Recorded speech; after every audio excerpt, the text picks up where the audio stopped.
Hello everyone, this video is in continuation to our videos जहाँ पे हम हिंदी में वीडियोस बना रहे हैं। एवोल्यूशन हमने शुरू करा था। पिछले वीडियो में we have discussed about the changes from ancestor to man, what were there, और हमने सीक्वेंस लर्न किया था कि ह्यूमन एवोल्यूशन में जो डिफरेंट एंसेस्टर्स हैं वो किस सीक्वेंस में दे वर इवॉल्व्ड। यहाँ पे will talk about the ancestors in a sequence और हम कंपैरेटिवली पढ़ेंगे कि किसमें क्या चीज़ प्रेजेंट हुई और क्या एब्सेंट हुई। ठीक है, सबसे पहले we have the first ancestor जो रामापिथिकस है। Ramapithecus were our ape like primitive ancestors. उनके जो फॉसिल्स मिले हैं दे शोड कि वो they were the first ones to stand erect. सबसे पहले ऐसे एंसेस्टर जो कि सीधा खड़े हो सकते थे। और दूसरा, उनके फॉसिल से ये भी पता चला है कि उनके बहुत कम टीथ थे, जॉ लाइन इतना स्ट्रेट नहीं था। तो हम स्टार्टिंग जो ह्यूमन एंसेस्टर्स की करते हैं, वी स्टार्ट फ्रॉम ऑस्ट्रेलोपिथिकस जिसमें मैन लाइक कैरेक्टर्स अपीयर होने शुरू हुए। सो ऑस्ट्रेलोपिथिकस सबसे पहले दे वर स्मॉल इन स्ट्रक्चर। उनका हाइट बहुत छोटा था, रीजन बीइंग कि वो जो है उनका वर्टिब्रल कॉलम अभी अच्छे से इरेक्ट नहीं हो पाया था। उसके बाद होमो हैबिलस, दे वर फर्स्ट मैन लाइक एंसेस्टर्स और उनकी जो हाइट है ये आपको लर्न करना है। That was from 4.5 to 5 feet, that was the height. Homo erectus they could stand erect और इनकी भी अप्रॉक्सीमेटली 4.5 to 5 feet हाइट थी। Neanderthals the height was 5.5 feet। ये हमें कैसे पता चला है? ये हमें पता चला है उनके फॉसिल्स से। Then Cro-Magnon was 5.5 to 6 feet in height, whereas the Homo sapiens they had 5.5 to 6 feet का हाइट। वही क्रो-मैग्नॉन और होमो सेपियन, जो क्रो-मैग्नॉन है वो मॉडर्न मैन का इमीडिएट इंसेस्टर माना गया है। तो जो क्रो-मैग्नॉन है उसमें मैक्सिमम जो फीचर्स थे वो मॉडर्न मैन के अपीयर ऑलमोस्ट हो चुके थे। तो उसका height is almost same 5.5 to 6 feet of height. उसके बाद क्रेनियल कैपेसिटी, ये भी एक बहुत इंपॉर्टेंट क्वेश्चन है। क्रेनियल कैपेसिटी ऑस्ट्रेलोपिथिकस का सबसे कम था 450 to 600 सेंटीमीटर क्यूब। उसके बाद वो क्रेनियल कैपेसिटी बढ़ा होमो हैबिलस में 680 to 735 सेंटीमीटर क्यूब्स। निएंडरथल में, होमो इरेक्टस में इट वाज अप्रॉक्सीमेट। जो हैबिलस और इरेक्टस के जो फीचर्स हैं वो ऑलमोस्ट सेम है। यहाँ पे वही मेंशन्ड है जो उनसे थोड़े डिफरेंट थे, बाकी फीचर्स आर सेम। मैं यहाँ डू कॉमा लगा देती हूँ। So it is 680 to 735 centimetre cube. Neanderthal में the cranial capacity was 1450 centimetre cubes which increase to 1450 to 1600 centimetre cube. क्यों? क्योंकि अब दिमाग यूज करना शुरू करा, ब्रेन यूज करना शुरू करा उन्होंने, इसलिए क्रेनियल कैपेसिटी एकदम इंक्रीज होते शुरू हो गई। होमो सेपियंस में the cranial capacity remains the same. जो मैंने आपको पहले ही बताया था कि क्रो-मैग्नॉन और होमो सेपियंस के कैरेक्टर्स ऑलमोस्ट सेम है, तो क्रेनियल कैपेसिटी सेम रहेगी, बट एक एडिशनल फीचर ऐड हो गया कि उनका जो सेरिब्रम है उसका साइज इंक्रीज हो गया। There was a large cerebrum. और ये सब हमको पता है, हम नर्वस सिस्टम पहले ही पढ़ चुके हैं कि cerebrum is the portion which is responsible for logic, reasoning, intelligence. जितना भी सोचने, समझने, पढ़ने, लिखने का, लॉजिक लगाने का काम है वो सेरिब्रम का काम है। तो cerebrum was large in Homo sapiens, ये एक एडवांस्ड फीचर है। उसके बाद again next character, Australopithecus walked nearly straight. बिल्कुल इरेक्ट नहीं खड़े हो पाता था, बट नियरली स्ट्रेट पोस्चर था, so it could walk nearly straight. Whereas Homo habilis it showed bipedalism and more straight as compared to the previous ones, that is Australopithecus। और Homo erectus जो है यहाँ पे आके straight feature आया जिसमें कि the ancestors could stand erect, had an erect posture, जो इसका एक significant characteristic feature है। They could hunt animals and also use fire। ये एक अलग कैरेक्टर है जो बाकी दो में नहीं दिखता है हमें।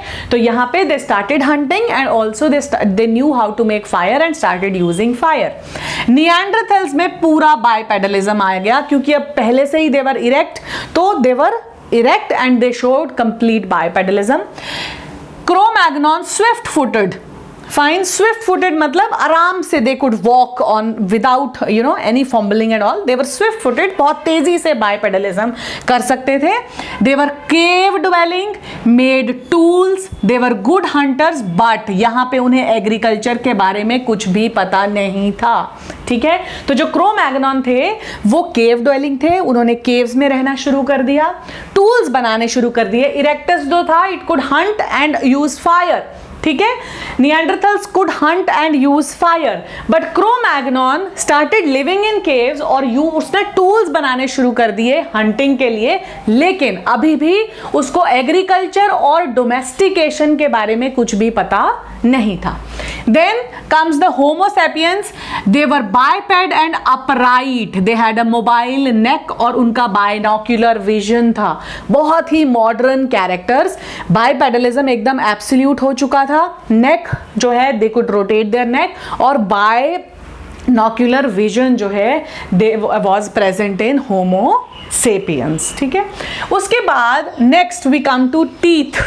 The teeth in Australopithecus, they had short canines and their teeth were man-like. मतलब the teeth were quite very similar to the Homo sapiens. और इसमें Simian gap, बेटा ये क्वेश्चन है, Simian gap भी बोलते हैं इसको, प्रोनाउंसिएशन जैसे मर्जी करो, SIMIAN. Simian gap जो है, जो इंसीजर्स और कैनाइंस के बीच में गैप था एप्स में, वो खत्म हो गया था ऑस्ट्रेलोपिथिकस में. बहुत इंपॉर्टेंट क्वेश्चन है. ठीक है, उसका नेक्स्ट होमो हैबिलस. उसमें क्या चेंजेस थे?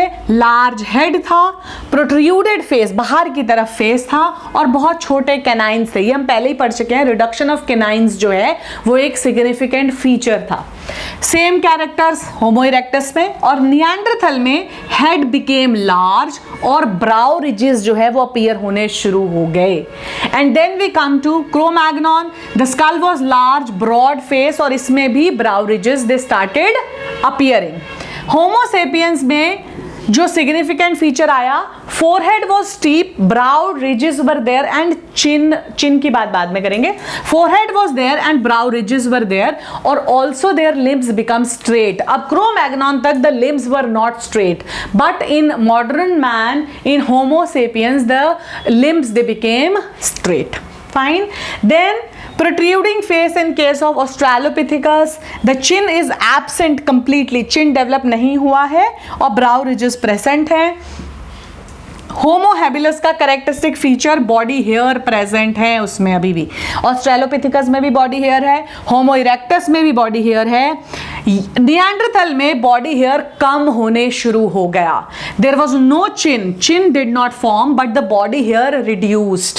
हेयर इन क्रो-मैग्नॉन चिन बन गया, चिन वॉज देयर, और बॉडी हेयर और कम हो गया. और होमोसेपियंस में एक बहुत प्रोमिनेंट चिन डेवलप हो गई और बॉडी हेयर ऑलमोस्ट खत्म हो गया in Homo sapiens. Now talking about the fossils where they were found and which showed कि ये यहाँ पे present होंगे.